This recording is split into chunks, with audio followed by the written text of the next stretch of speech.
I'm a hustler, baby. Hustler. I just want you to know. Let you know. It ain't where I've been. But where I'm about to go. Top of the world now. I just wanna love you. But be who I am. Know you love me. Hey YouTube, and welcome back to my channel. Today I'll be viewing a wig from Maxine store, and this is a 12-inch curly short bob. This is a lace front wig. It is a 13x4, and so far, just from looking at this wig, it is very cute, very short. I love how the hairline is pre-plucked and everything like that. So I'm just gonna go ahead, bleach those knots, and begin to install this wig. As you can see, I already bleached the knots, and I'm going to go ahead and add my foundation color and begin to install this cute wig.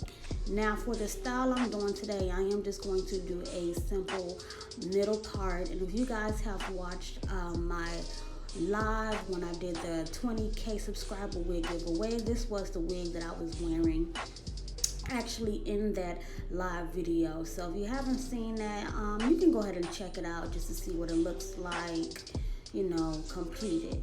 Now today I will be installing this wig, as I said before, as a center part. And the first thing I'm going to do is just go ahead and begin to cut off that lace before I actually start to get this wig put down into place. So I'm just going to go ahead and cut that lace off on both sides and then begin to get this thing installed.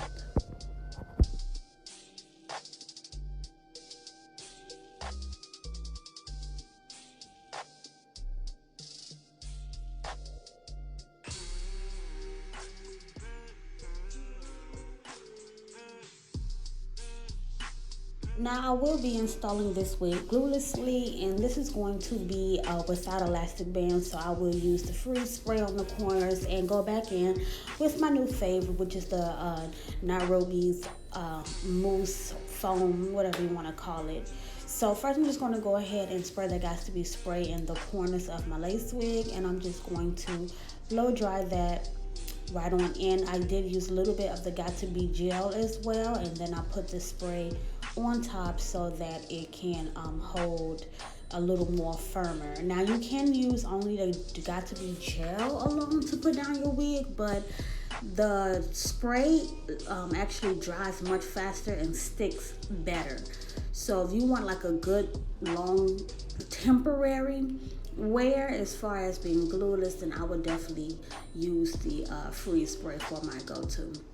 But now that I have those corners tacked down, I'm going to go ahead and pull out some hairs to form my baby hairs. And I will be using, like I said before, the Nairobi's foam wrap lotion. So I like to try to get my baby hairs as even as possible when it comes to, you know, a part down the middle, because you don't want them to be too lopsided. So I try to pull out in the same areas evenly on both sides, and about the same amount of hair, or as close as possible, so that the baby hairs can match, in other words.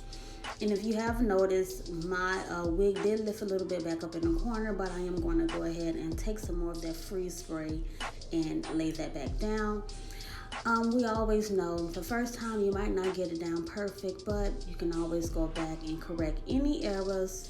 So just take your time, especially if you are a beginner. Just take your time. Don't beat yourself up about it. Just keep practicing and moving forward. So I'm just going to go ahead and spray that spot, stubborn little spot once again, and blow dry that longer enough so it can be dry. And I'm actually pulling down on it to give it a little bit pressure to really like stick into that spray.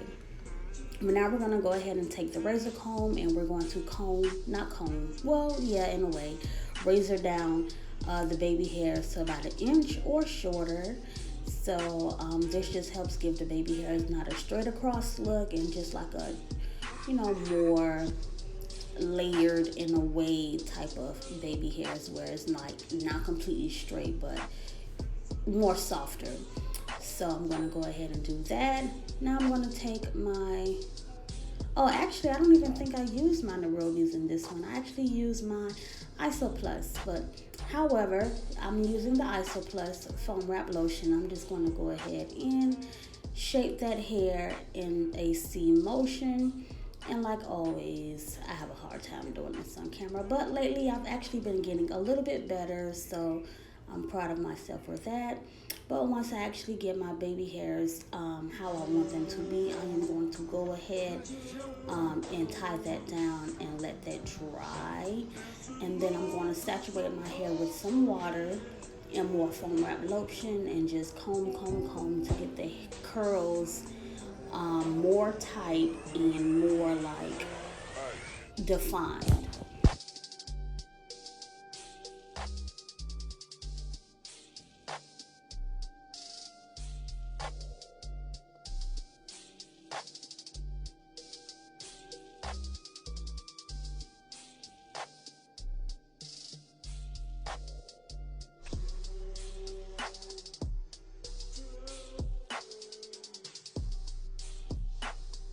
Here is what the baby hair looks like after I shape them. Now I'm going to go ahead and tie them down so they can dry and prep my hair towards the back area to be ready for the finishing product. Okay, so now we're going to go ahead and remove that tie from around the edges. And this is what it looks like after it dries. Now I'm just going to go ahead and begin to comb those baby hairs out with my, my comb. And then I'm going to take some of my biotin and collagen hair oil and just rub some in my palms and rub that on the top of that hair. But you want to be sure that you comb the baby hairs out so it does look a little softer and, not so stuck down and hard. I'm trying to do this thing where I create more soft looking baby hairs because, even though you could be hot in the game already, there's always room for improvement. So that's why I'm going to do this step. So I took my oil and like I said, I'm just going to rub it everywhere. And then I'm going to go in with some more ISO Plus mousse and rub that thing in. Now my number one pick for mousse is Nairobi's now. I was using the Alpha G and this is the ISO Plus that I'm using, but they all work really, really good. But if I had to pick a favorite, the Nairobi would be my favorite. But it doesn't matter which one you use, they all give you great results. So I just like the Nairobi's one the best because it dries like the fastest. But however, this was a very simple, quick look, very short, very cute, and very summer friendly. So I hope you guys enjoyed this quick little tutorial and thank you. Can't wait to see you next time.